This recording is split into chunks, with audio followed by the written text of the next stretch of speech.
To the point programme में आपका स्वागत है। आज का विषय है हाइड्रोक्सी क्लोरोक्वीन और कोरोना वायरस। सबसे पहले देखें कि यह चर्चा में क्यों है।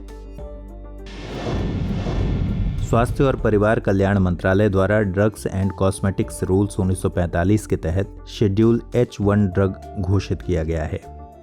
ICMR ने मेडिकल पर्चे के बिना कोरोना वायरस के खिलाफ इस दवा का उपयोग करने के खिलाफ चेतावनी दी थी। डॉक्टरों के अनुसार इस दवा का दुष्प्रभाव मरीजों पर पड़ सकता है।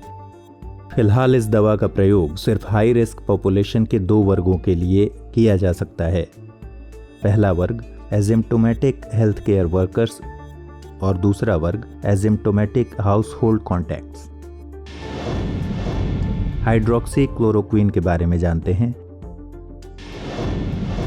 यह मलेरिया के उपचार में लंबे समय से उपयोग में आने वाली दवा है।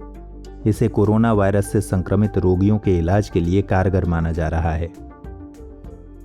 शेड्यूल H1 ड्रग घोषित होने का मतलब है कि अब इसे केवल रजिस्टर्ड डॉक्टर के पर्चे पर ही बेचा जा सकेगा और इसके बॉक्स पर ओनली प्रेस्क्रिप्शन सेल और अगेंस्ट सेल्फ मेडिकेशन की चेतावनी का लेबल होगा। केमिस्ट को इसकी बिक्री का रिकॉर्ड रखना होगा। प्रयोगशाला अध्ययनों और इन विवो अध्ययनों में कोरोना वायरस के खिलाफ हाइड्रोक्सी क्लोरोक्वीन को प्रभावी पाया गया।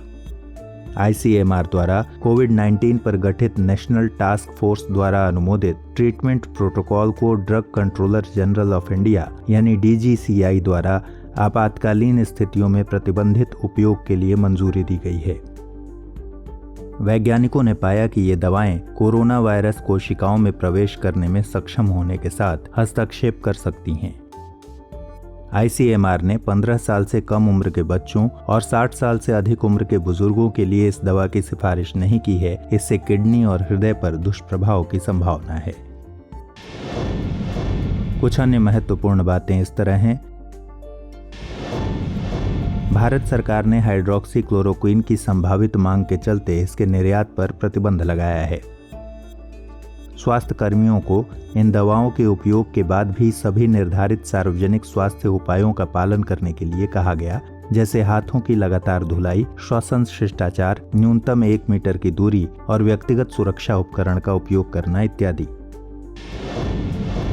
अब बात करते हैं भारतीय आयुर्विज्ञान अनुसंधान परिषद यानी ICMR के बारे में।